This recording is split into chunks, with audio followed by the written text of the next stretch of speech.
পুনৰ চিলিণ্ডাৰৰ মূল্য বৃদ্ধিৰ লগে লগে এতিয়া শংকিত হৈ পৰিছে যিসকল হোটেল ব্যৱসায়ী।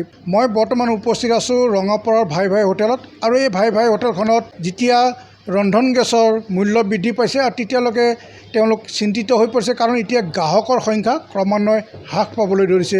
তেওঁলোক এতিয়া এই ব্যৱসায় কিদৰে চলাব তাকে লৈ চিন্তিত হৈ পৰিছে। মোৰ সৈতে এই হোটেলখনৰেই বাইদেউগৰাকী আছে, মই তেখেতৰ পৰাই পোনপটীয়াকৈ জানিব চেষ্টা কৰিম। বাইদেউ, পুনৰ 54 টকা মূল্য বৃদ্ধি হ'ল চিলিণ্ডাৰ, আৰু আপোনালোকে এই ভাতৰ হোটেলখনৰেই এটা পৰিয়াল আপোনালোকে পোহপাল দি আছে বা চলি আছে দীৰ্ঘদিন ধৰি। বৰ্তমান অসমত গ্ৰাহকৰ সংখ্যা কম, ভাতৰ মূল্য বৃদ্ধি কৰিলে গ্ৰাহক নাই।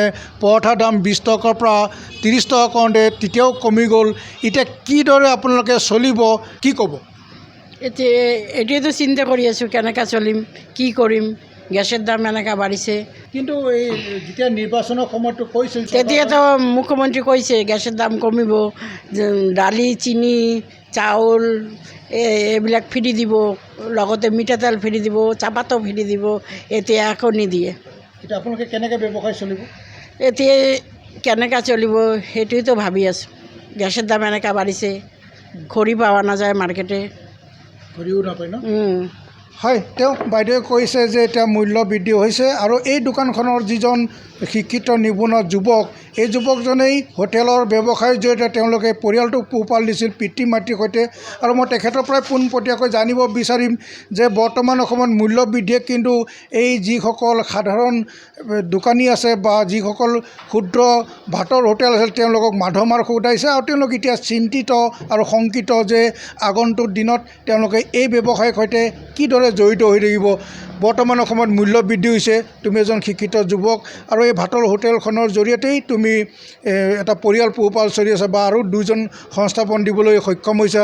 বৰ্তমান অসমত মূল্য বৃদ্ধি ৰোধ কৰাৰ ক্ষেত্ৰত বিজেপি চৰকাৰখনে কিন্তু ব্যৰ্থ হৈছে, কি ক'ব?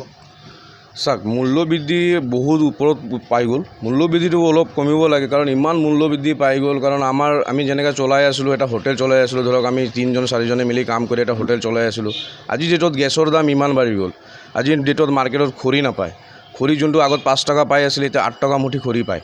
গেছৰ দাম ক'ত 2300 টকা আছিলে 3400 টকা হৈ গ'ল। তো আমাৰ কাৰণে বহুত প্ৰব্লেম হৈ আছে না। ধৰক এতিয়া বস্তুৰ দাম বঢ়ালে, এতিয়া আমি ধৰক বস্তুৰ দাম বাঢ়িছে, এইটো ৰেঞ্জত আমি ধৰক পৰঠাৰ দাম বঢ়াব বিচাৰিছোঁ, ভাতৰ দাম বঢ়াব, কিন্তু পৰঠাৰ দাম বঢ়াওঁতে লগতে 30 টকা কৰাৰ লগে লগে কাষ্টমাৰ কমি গ'ল। চাওক, আপুনি এটাও কাষ্টমাৰ নাই, খালী হৈ আছে।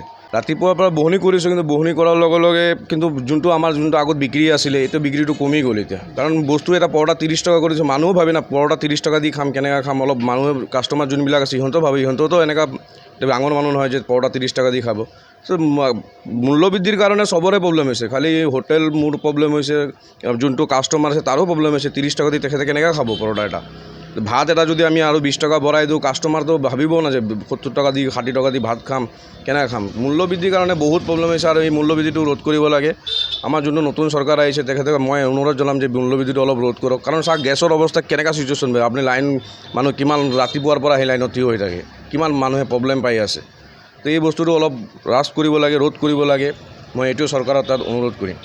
হয়, এই ব্যৱসায়ীজনে কৈছে যে চৰকাৰক যে মূল্য বৃদ্ধি ৰোধ কৰি এই ব্যৱসায়ীসকলক উপকৃত কৰিব, আৰু অনাগত জানে ভাতৰ হোটেল ব্যৱসায়ী জড়িত থাকি পৰিয়াল পোহপাল দিয়াত যাতে তেওঁলোক চিন্তিত আৰু শংকিত হ'ব নালাগে, তাৰ বাবে এই বিজেপি নেতৃত্বাধীন চৰকাৰখনক তেওঁলোকে দাবী জনাইছে যে ৰন্ধন গেছৰ মূল্য অন্ততঃ হ্ৰাস কৰিবলৈ।